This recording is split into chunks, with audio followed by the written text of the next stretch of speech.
These days, does it feel like there's an overwhelming amount of political discussions happening everywhere?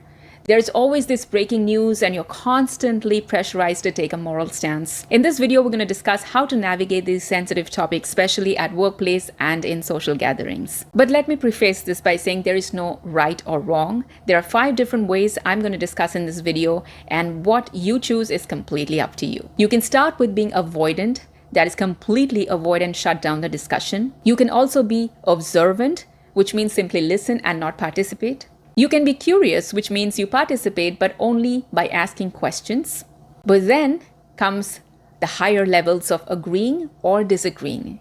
And each case has to be dealt with differently.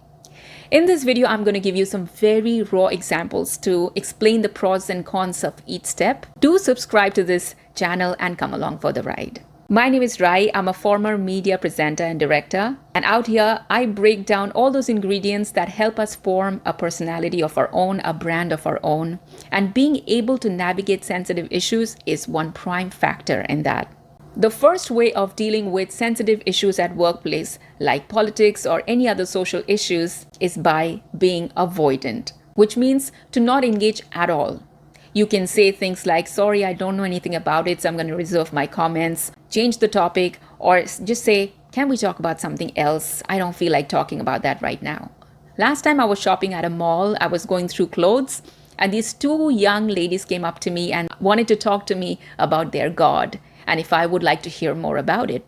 Now, they wanted a piece of my time that I wasn't ready to give. So all I said was, I'm good, thanks, and moved on with my life. And I guess they moved on with other people's lives, but that was the end of the story for me. I could have gotten into a huge debate about different world religions, but I decided not to engage at all, and that is perfectly fine. Don't feel pressurized that you have to participate in every single discussion going on in the world. Another way of dealing with sensitive topics and issues at workplace and social environment is to be observant. So you let the other person talk, but you don't participate. You stay there as a listener.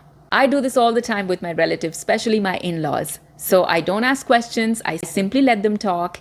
I let them say their piece, but I don't get too involved because I know it can either backfire or I might never know the other side of the story. So what's the point? Another level of dealing with sensitive topics and political discourse, especially at workplace and social gatherings, is to be curious. Here you show a little more involvement, but don't give your opinion. So you simply ask questions. And that can sometimes be eye-opening. Either you end up learning more or they end up finding the loopholes in their own dialogue. One time, a friend of mine on social media was looking for a roommate.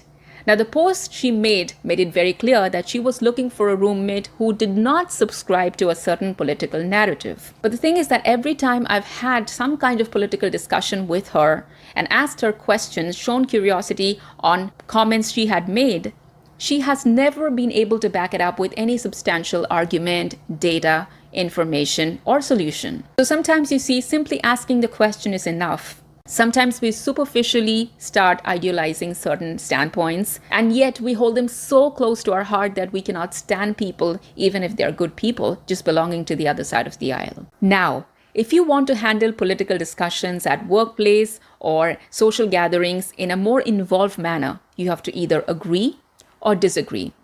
Let's see what happens if you agree. If you agree, you end up with an ally. It's a warm place to be in. You know that this agreement is going to spill over at workplace and you might get some more help and somebody's going to have your back at workplace. You might end up taking decisions which might be slightly flawed because of this influence. One time a friend of mine told me that she was now in a group where everybody was like-minded and they all hated this certain political figure deeply, vehemently. And I said, but that's like being stuck in an echo chamber where you never get the sunlight of the opposing views and information. How would you know what you're missing out on? And while that's one of the problems, the other problem is that if you stay stuck in an echo chamber where you only hear the sound of your own voice over and over, a time comes when you are no longer able to even accept the opposing views, even if it's correct, even if the data is staring at you. There's a word for it. It's called subversion. And when subversion gets you, there is no way you'll be able to change your mind anymore. There is always a price to pay for everything.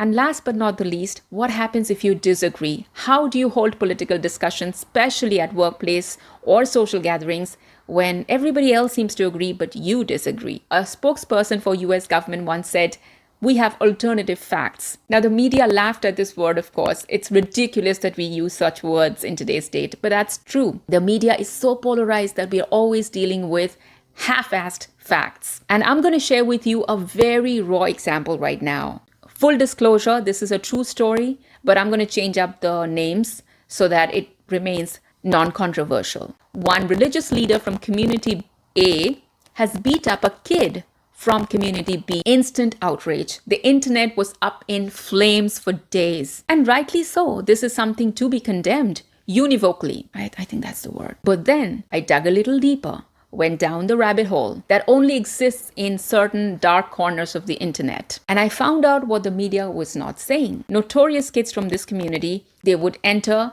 and loot things from that house of worship constantly, to the point that one time they had actually killed one of the religious leaders of that house of worship. Killed. Juvenile crimes. And also it was one of those places where law enforcement is really weak and social dynamics is what holds the power. Now that is 95% of the story that the media is not going to tell you. Well, you must remind everybody that we all have selective information. Thank you for watching, and I will see you in another video.